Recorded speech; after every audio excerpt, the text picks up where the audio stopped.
बिलासपुर का रुख करूंगी। उमेश मौर्य हमारे साथ यहाँ से जुड़े हुए हैं। उमेश, जानना चाहेंगे आपसे कि आज किस दरबार में आप मौजूद हैं और क्या कुछ महत्व है उस मंदिर का जहां पर आज मौजूद हैं आप? जय, देखिए मैं बिलासपुर के 40 किलोमीटर दूर मल्हार में मौजूद हूँ। मल्हार का ये जो मंदिर है ये माँ डिंडेश्वरी माता के नाम से प्रख्यात है।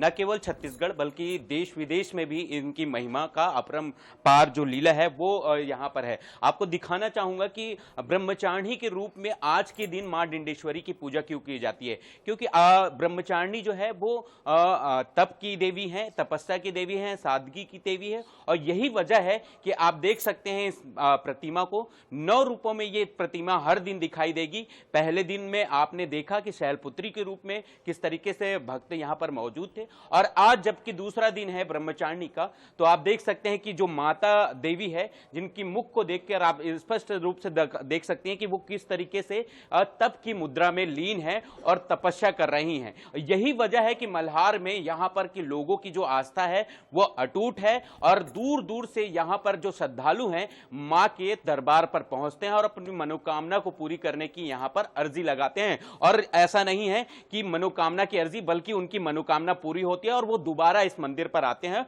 और दोबारा अपनी मनोकामना को लेकर यहां पर पहुंचते हैं। हमारे साथ यहां पर पंडित जी हैं, उनसे बात करने की कोशिश करेंगे कि पंडित जी यहां पर ये कितनी पुरानी मंदिर है। इनका ये कहा जाता है कि 11वीं शताब्दी की ये मूर्तियां हैं और इसकी क्या विशेषताएं हैं, किस तरीके से इसका वैभव मल्हार में है? देखिए, मुख्य मंदिर का निर्माण राजा जाजल देवदूती के शासनकाल में 11वीं शताब्दी में कराया गया। मल्हार में इससे पहले के जो राजवंश थे वो शैव उपासक थे। कलचुरी राजा ही ऐसे पहले शासक हैं जिन्होंने शक्ति उपासना करी है। उन्हीं के द्वारा निर्मित यह मुख्य मंदिर उनके कुल देवी भगवती पार्वती जी को समर्पित है। लेकिन छत्तीसगढ़ी भाषा में कुंवारी कन्या के लिए एक शब्द आता है डिड़बी। इसका अर्थ होता है कुंवारी कन्या। चूंकि भगवती पार्वती जी की पूजा हम लोग कुंवारी स्वरूप में करते हैं, इसलिए माता जी का नाम डिंडेश्वरी देवी विख्यात हुआ। मुख्य मंदिर की 2 प्रमुख विशेषताएं मैं आपको बताना चाहूँगा। मनोकामना के लिए यह स्थान बहुत ही प्रसिद्ध है। वर प्राप्ति के लिए मनोकामना और संतान प्राप्ति के लिए मनोकामना, इन दोनों के लिए यहाँ पर नारियल बांधना और अपने हाथों से घी सिंदूर का मंदिर के पीछे हिस्से में छाप देना, ये दोनों कार्य दर्शनार्थियों के द्वारा किया जाता है और मनोवांछित फल उनको प्राप्त होता है। कि 9 दिन किस तरीके से यहाँ पूजा पाठ होगी, किन 9 दिन 9 स्वरूपों में माता की पूजा अर्चना की जाती है? देखिए, प्रथमम शैलपुत्री च द्वितीयम ब्रह्मचारिणी तृतीयम चंद्रघंडेति कुसुमांडेति चतुर्थकम। इस श्लोक के अनुसार प्रतिदिन देवी एक एक रूप में 9 दिनों तक रहती हैं और जिनका फिर मूलतः 9 दुर्गा हम लोग कहते हैं। तो चूंकि मुख्य मंदिर माता पार्वती जी को समर्पित है तो प्रत्येक रूप की उनकी पूजा यहाँ होती है। पहले दिन हम लोगों ने माँ शैलपुत्री की आराधना की है।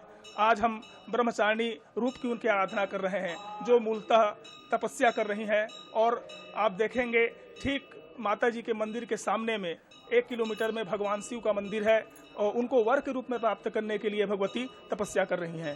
निश्चित रूप से तपस्या मुद्रा में आप देख सकते हैं कि ये ग्रेनाइट से बनी मूर्ति है और ये 11वीं शताब्दी की बताई जाती है। और यही वजह है कि यहाँ पर जो लोगों की आस्था है वो अटूट है। यहाँ पर श्रद्धालु भी पहुंचे हुए हैं, उनसे भी बात करते हैं। कितने सालों से आप यहाँ पर आ रहे हैं और क्या आस्था है इस मंदिर? बोलिए डिंडेश्वरी मैया की जय।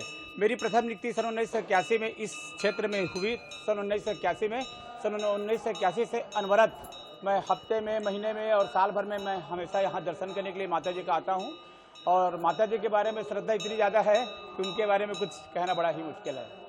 और मैं ये बता दूं कि ऐसी मान्यता है कि माता जी के दर्शन करने से, माता जी की सेवा करने से, माता जी के पास आकर के अगर हम लोग चरण वंदन करते हैं तो जो भी कुंवारी कन्याएं हैं, संतान प्राप्ति है, मैं उसका प्रत्यक्ष उदाहरण हूँ। मैंने कईयों को यहाँ पर बुला करके लाया था और यहाँ पर लाने के पश्चात में जिन कुंवारी कन्याओं की शादी नहीं होती थी उनकी शादी हुई है।